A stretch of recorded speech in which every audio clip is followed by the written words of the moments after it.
सत्ता परिवर्तन अटळ आहे का?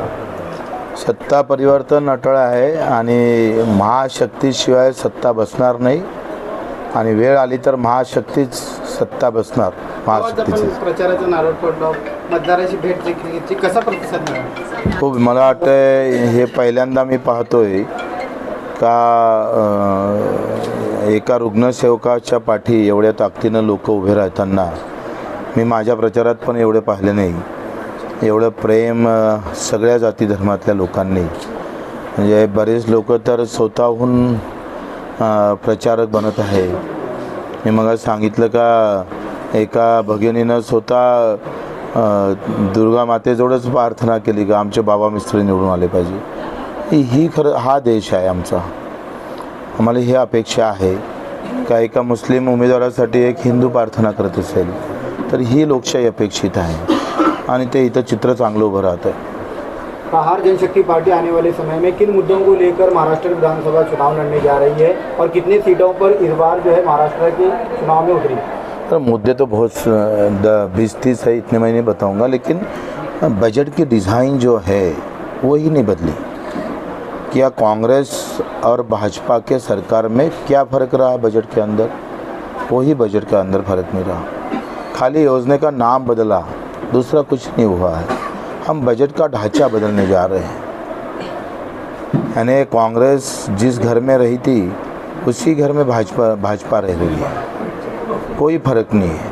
कितनी सीटों पर इस बार विधानसभा चुनाव में लड़ने जा रहे हम 112 121 आपले किती सीट येतील सर आपल्याला वाटतं? महाशक्ति पूरा मिलके तो हम अभी तो कम से कम 65 तक तो बहुत ताकत से हम खड़े हैं. वहाँ 65 तक आपण असणारच. हमारे सिवा तो बन नहीं पाएंगे कोई. आपल्याला विश्वास आहे आपल्याला सोडून सत्ता कोणी बनवू शकत नहीं. हमारी सत्ता बनेगी. सोलापुर में उत्तर, दक्षिण और मध्य में आपकी पार्टी की ओर से, आपके सहयोगी पार्टी की ओर से जो है कैंडिडेट चुनावी मैदान में उतरे थे, लेकिन अचानक जो है एन मोमेंट पर 4 तारीख को उन्होंने अपना नॉमिनेशन पीछे ली. कुछ वजह होगी? मुझे पता नहीं कौन सा उम्मीदवार है, वो मुझे उनको पता होगा. सर बात करें तो दक्षिण सोलापुर में प्रहार नई पार्टी है और बात करें तो आपके मुकाबले में बीजेपी के कैबिनेट मिनिस्टर रह चुके सुभाष देशमुख हैं. कैसे मुकाबला होने वाला है दक्षिण विधानसभा क्षेत्र में? देखो कैबिनेट बोले तो ऐसा थोड़ा है कि हवा है उनके साथ, तंत्र मंत्र है कुछ, ऐसा तो नहीं होता है. कैबिनेट को के मंत्री को 10-15 हाथ होते थोड़े है, ऐसा तो थोड़ा है. देखो उनको भी 2 हाथ है, हमारे उम्मीदवार को भी 2 हाथ है. उनकी पार्टी अभी सत्ते में भी है ना. हाँ, उनकी पार्टी अभी सत्ते में भी है, उसका लेकिन काम हमारा है ना. कहीं ना कहीं वोटों को बंटवारा होते हुए दिखाई दे रहा है, क्योंकि अमर पाटिल इस बार जो है महाविकास आघाड़ी से चुनावी मैदान में उतरे और दूसरी ओर बाबा मिस्त्री जो 2019 के लोकसभा चुनाव में सीधे तौर पर कांग्रेस पार्टी की ओर से वो चुनावी मैदान में उतरे थे, लेकिन इस बार वो आपकी पार्टी से उतरे. कहीं ना कहीं लगता है कि 2 जगह बंटवारा होगा और सीधे तौर पर. देखो मैं बंटवारा की बात नहीं कर रहा हूँ, मैं काम की बात कर रहा हूँ. बंटवारा उन लोगों के जिनका कोई काम नहीं होता है. हमारा काम है और काम के सामने बंटवारा नहीं होता. बच्चे को 4 बार चुन के आया तो लोग ऐसे बोलते थे कि तुम एक जात के 4 हो रहे, बंटवारा होगा, लेकिन ऐसा नहीं हुआ.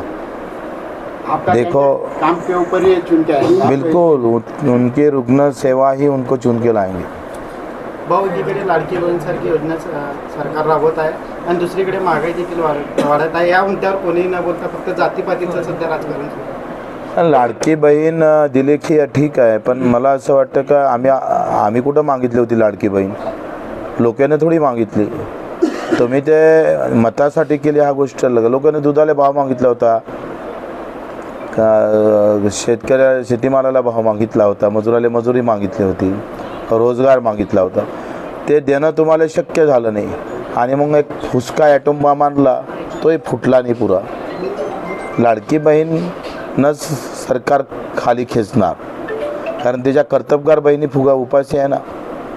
अक्कलकोट विधानसभा क्षेत्र से स्वराज पार्टी के उम्मीदवार हैं, उनके चुनावी प्रचार की बच्चीगढ़ जाएंगे दक्षिण में.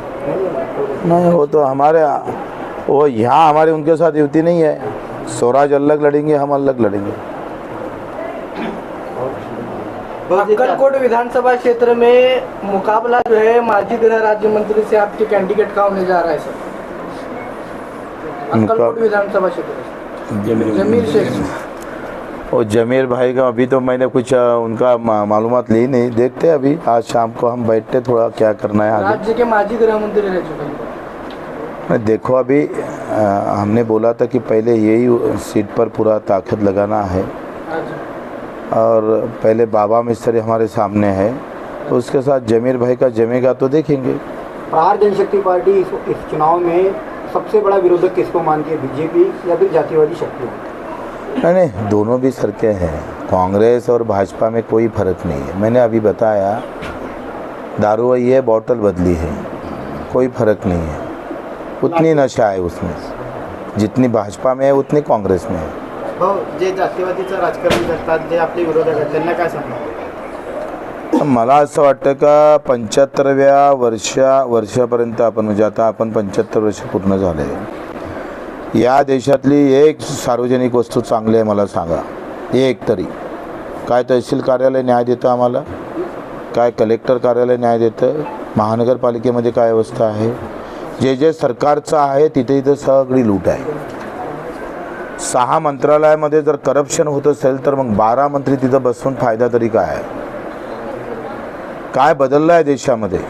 रस्ते, कॉन्क्रीटचे रस्ते, पुलं वगैरे याच्यापर्यंतच आपण सीमित राहिलो आहे. तुम्ही आजही सांगतोय का तुमच्या रेल्वे जिथे सर्वसामान्यांचा प्रवास होतो तिथे बेहाल आहे. 75व्या वर्षामध्ये साधा आरोग्याची यंत्रणा तुम्ही चांगली करू शकले नाही. गरिबाजवळ पैसे नसेल तर त्याला मरावं लागतं, हे अपेक्षित थोडं होतं.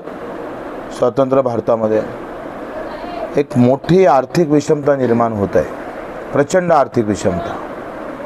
म्हणजे एक तुपासी आणि दुसरा उपासी. आणि उपासी कोण आहे तर कष्ट करणारा माणूस आहे, प्रचंड मेहनत करणार. तुपासी कोण आहे तर बेमानीनं जगणारे लोक आहे. आणि लढाई आमची हिंदू मुसलमानाची नाही आहे, हे तर मुद्दामून आणलं जातं. लढाई आहे तुपासी जगणारे लोक आणि उपासी जगणारे लोकांची. ती लढाई लढतोय आम्ही. दिव्यांगाच्या सक्षमीकरणासाठी अजून आपलं पुढचं पाऊल काय असेल? नाही, दिव्यांग मंत्रालय तयार झालं परंतु बजेट नाही दिलं ना. काय होय 2016चा कायदा काय म्हणतं का बजेट 5% दिव्यांगासाठी राखीव ठेवलं पाहिजे. 6 लाख कोटीचं बजेट आहे, 6-35,000 कोटी ठेवलं पाहिजे. दिव्यांगासाठी तुम्ही 1400 कोटी ठेवताय. या देशातलं, या राज्यातलं बजेट हे 75% अधिकारी कर्मचारी आमदारांच्या पगारावर खर्च होतं आणि 25% हे 6 कोटी जनतेवर खर्च होतं. आलेले 100 रुपये हे गावातल्या कर्मचारी अधिकाऱ्यावर जर 100 रुपयातले 75 रुपये खर्च होत असेल आणि 25 रुपये त्या गावातल्या लोकांसाठी खर्च होत असेल तर हा अन्याय. हेच भाजपनं केलं, हेच काँग्रेसनं केलं.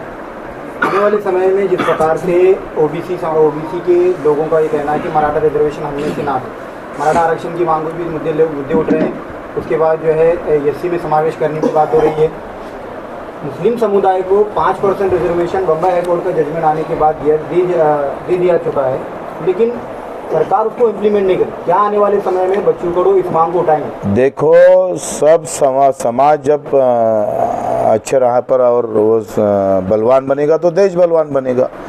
अगर आरक्षण बाकी समाज को दिया जाता है तो मुसलमान को क्यों नहीं? क्या गलतियाँ की उसने? वो देश का हिस्सा नहीं है? अगर वो देश का हिस्सा है तो देना चाहिए. हर समाज मजबूत बनेगा तो भी भारत मजबूत बनेगा.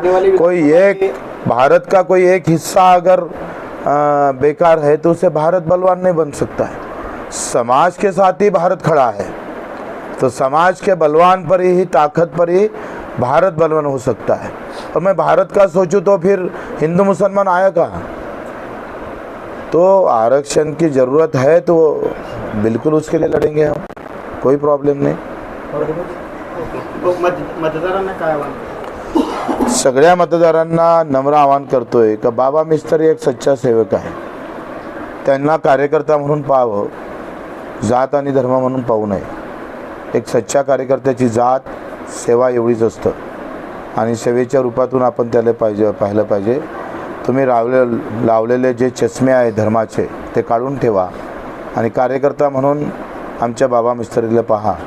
एक कार्यकर्ता इथं तयार झाला तर अवघ्या आमच्या सगळ्या गोरगरीब जनतेचे जे दुःख आहे, ऐन वेळेवर जर बिमार पडल्यानंतर घरचा माणूस दूर लोटतो, अशा वेळेस बाबा मिस्त्री उभा राहत असेल तर मला वाटते आपलंही कर्तव्य आहे एक अशा कार्यकर्त्याला मदत करणं, त्याच्या पाठीशी उभे राहणं आणि ते आपण उभे राहावं असं आवाहन करतो. ओके, धन्यवाद.